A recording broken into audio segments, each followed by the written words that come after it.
राजस्थान में कल चुनाव होने वाले और इतने गर्मा गर्मी भरे चुनाव शायद ही इतिहास में राजस्थान के हुए हैं, क्योंकि बीजेपी और कांग्रेस दोनों दावा कर रहे हैं कि इस बार हम जीतेंगे। बीजेपी कह रही है कि हर 5 साल में सरकार बदलती है और गहलोत की जो हरकतें हैं, उस सरकार की जो हरकतें हैं उससे बदलनी चाहिए। लेकिन कांग्रेस कह रहा है कि हमने बहुत ज्यादा जो खोया हुआ मैदान था वापस लूट लिया और इस बार वो 5 साल के जो क्रम होता है उसको हम तोड़ देंगे और हमारी सरकार पुनः राजस्थान में बनने जा रही है।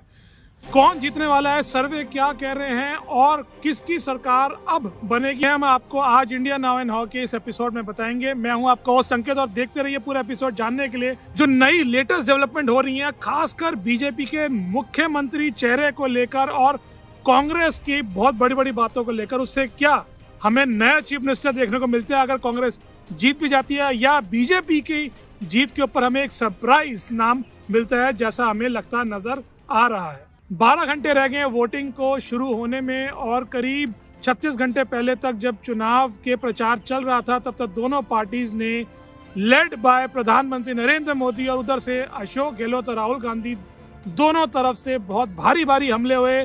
अमित शाह ने नाथद्वारा में रोड शो करा, कांग्रेस के कई नेताओं ने रोड शो करे और उसी दौरान 2-3 ऐसी खबरें आई जिससे कांग्रेस छोड़िए मीडिया वालों में भी हलचल तेज हो गई है। आप रुक जाइए ना। लेकिन ओपिनियन पोल क्या कह रहे हैं ये हम आपको बताते हैं। एबीपी न्यूज से शुरू करते हैं। उन्होंने कहा है कुछ ही दिन पहले हुए अपने सर्वे में कि बीजेपी को करीब 118 सीटें मिल सकती हैं। जी हाँ, 118 सीटें मिल सकती हैं। टोटल सीट्स जो असेंबली में है वो है 200, यानी बीजेपी के पास मेजोरिटी आने के पूरे आसार है। कांग्रेस को करीब 72 सीटें मिलेंगी जो पिछली बार से काफी ज्यादा डाउन है। मनोरमा न्यूज वीएमआर सर्वे ने कहा है कि यही सेम रेंज रहेगी, बीजेपी को ज्यादा मिलेंगी सीटें कांग्रेस से, करीब 113 से 114 सीट कांग्रेस को मिलेगी, करीब 70 से 71 सीट अन्य को मिल सकती हैं, 15 से 16 सीट, यानी कांग्रेस का सुपड़ा साफ होने का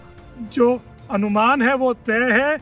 टाइम्स नाउ के सर्वे ने भी यही कहा है कि 118 के करीब मिलेंगी सीटें बीजेपी को, कांग्रेस को मिलेंगी 73 सीटें और लगभग वैसा ही आकलन लगा रहे हैं इंडिया टीवी के सर्वे। तो इससे क्लियर है कि अशोक गहलोत की सरकार पर बहुत बड़ा खतरा मंडराता जा रहा है। लेकिन कुछ बातें कुछ हफ्तों में और कुछ दिनों में ऐसी हो गई हैं जिससे कांग्रेस की वापसी कह रहे हैं कि हो सकती है वो चमत्कार जो पहले कभी नहीं हुआ राजस्थान के इतिहास में, वो इस बार होने जा रहा है या हो सकता है। अशोक गहलोत ने पिछले कई दिनों में कुछ ऐसी स्कीमें निकाली हैं, ऐसी कुछ पुरानी स्कीमें लेके आए हैं, ऐसी कुछ चीज़ें करी, कुछ बदलाव करें जिससे वोटर उनको दोबारा चांस देने के लिए इच्छुक होने लगे हैं। तुम्हारा जो चीरा लगेगा तो क्या निकलेगा? कांग्रेस का खून निकलेगा सर। कांग्रेस की जीत का इतिहास लिखी जाएगा सर, अच्छे अक्षर पन्नों के अंदर। कितनी मात्रा में है वो तो हमें एक दिन बाद पता चल जाएगा, लेकिन हाँ इच्छुक हो गए ये तय है। और क्या क्या उन्होंने किया है इलेक्शन से कुछ समय पहले हम आपको ये बताते हैं। सबसे बड़ा दाव जो अशोक गहलोत ने खेला वो है पुरानी पेंशन स्कीम जो थी स्टेट में उसको वापस लाए हैं। बीजेपी के आने के बाद नई पेंशन स्कीम आई थी और कुछ हद तक लोग खुश थे, लेकिन कुछ हद तक जो सरकारी एम्प्लॉयज थे वो खुश नहीं थे। वो चाहते थे पुरानी स्कीम को वापस लाया जाए, उसमें कोई चीज़ें उनके बेनिफिट में थी और वही ऐसा अशोक गहलोत ने किया। वो पुरानी स्कीम को वापस ले आए हैं और यकीन मानिए जो हज़ारों जो वर्कर्स हैं, जो सरकारी कर्मचारी हैं, जो उस पेंशन पर डिपेंडेंट होते हैं, वो इससे बहुत खुश है और उनके वोट हो सकता है कि अशोक गहलोत के पास आ जाए जो बीजेपी के पास जाने वाले थे, जो बीजेपी को झटका दे सकते हैं। हेल्थ स्कीम, पेंशन स्कीम और यूथ को फ्री मोबाइल स्कीम ने काफी हद तक तहलका मचा दिया है और अगर यूथ के वोट किसी न किसी तरह से अशोक गहलोत के पास वापस चले जाते हैं तो आपको पता है यूथ के वोट सबसे ज्यादा होते हैं हर जगह पर, वो वोट को और पूरे ओपिनियन पोल को खिसकाने में मदद कर सकते हैं। लेकिन ऐसा क्या हुआ पिछले 4-5 दिनों के अंदर ही जिससे अशोक गहलोत भी परेशान है, बीजेपी भी परेशान है और अदर्स जो हैं, जो बाकी पार्टियां हैं जैसे बीएसपी है और अन्य छोटे दल हैं, उनको कह रहे हैं कि उनके वोट शेयर को आगे आने पर कोई रोक नहीं सकता।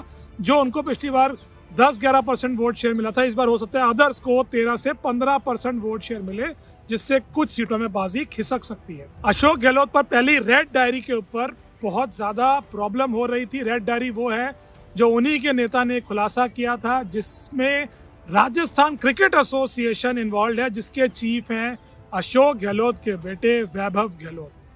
वैभव गहलोत को कहा जा रहा है कि अशोक गहलोत अगली बार मुख्यमंत्री बनाना चाहते हैं। वो नहीं चाहते सचिन पायलट या कोई अन्य और कैंडिडेट बीच में आए और रेड डायरी पे जो करप्शन के कई चार्जेस लगे हैं वो धुल जाए और वैभव गहलोत एक बड़ा नाम बन के आए जो उनके बाद मुख्यमंत्री बने। रेड डायरी की बातें काफी हद तक दब गई थी कुछ हफ्तों से, लेकिन इलेक्शन की वोटिंग से जस्ट पहले वो वापस बातें खड़ी हो गई हैं और प्रधानमंत्री नरेंद्र मोदी और अमित शाह ने भी इसको उठाया है। और हो सकता है कि अशोक गहलोत, वैभव गहलोत की कई सारी जो कैलकुलेशन थी उसको ये रेड डायरी का कंट्रोवर्सी खराब कर दे।